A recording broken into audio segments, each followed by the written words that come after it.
Maligayang pagbabalik mga brad, Wilkie TV po. Parang lumalayo na po ang tsansa na magkaroon ng laban si Casimero versus Inoue. Nang dahil sa nakamit na tagumpay ni Inoue kahapon, ay parang palayo na ng palayo ang oportunidad ni Casimero na makasagupa si Inoue. Ito'y dahil sumabog palalo ang pangalan ni Inoue sa Amerika. At sa tingin natin ay tila ayaw ng pumatol ni Inoue sa mga nasa baba. Maliban na lang kung maging number 1 at magiging mandatory challenger si Casimero sa isa sa mga sanctioning body. Sa katunayan nga niyan mga brad, ay napansin na lalo si Inoue sa Showtime president na si Stephen Espinosa at sinabing magiging posible sa hinaharap ang labang Inoue kontra Davis. Napatunayan na daw ni Inoue na sa bawat akyat na ng dibisyon ay andun pa rin ang kanyang lakas, kaya't hindi imposible para kay Inoue kung magdagdag ito ng 13 pounds para malabanan si Tank Davis.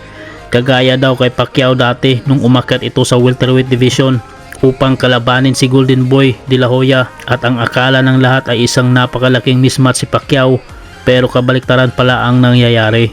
Pero kung mangyayari man ito mga brad, ay dapat malagpasan muna ni Inoue si Marlon Tapales na determinadong ilang paso din si Inoue. At kung sakali mang talunin ni Inoue si Tapales, ay marahil hindi na ito maghihintay pa ng mga mandatory defenses sa mga titulo. Maging ang dalawa pang weight class division ay aakitin na ito upang malabanan si Tank Davis. Talagang mapag-iwanan na si Casimero mga brad ni Inoue, maliban na lang kung maging number 1 si Alas sa WBO.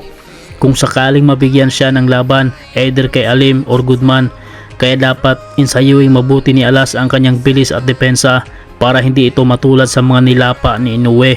Kung ikukumpara natin mga brad sa boxing business, ay mas malaki ang demand at pera kung si Tapales versus Inoue kontra kay Goodman or Inoue versus Kamida, which is sila yung mga number 1 sa rankings, kaya mas pipiliin siguro ng mga promoters na Tapales versus Inoue na dahil sa pera at demand nito. At kung sakaling manalo or magwagi si Inoue dito, ay tiyak hindi na ito magtatagal sa division dahil wala masyadong market sa super bantamweight division sa ngayon, at aakyat ito dahil may mas malaking market at kitaan sa mga mataas pang division. Abangan na lang natin mga brad ang mga latest updates tungkol dito. Hanggang dito na po muna tayo. Maraming salamat po.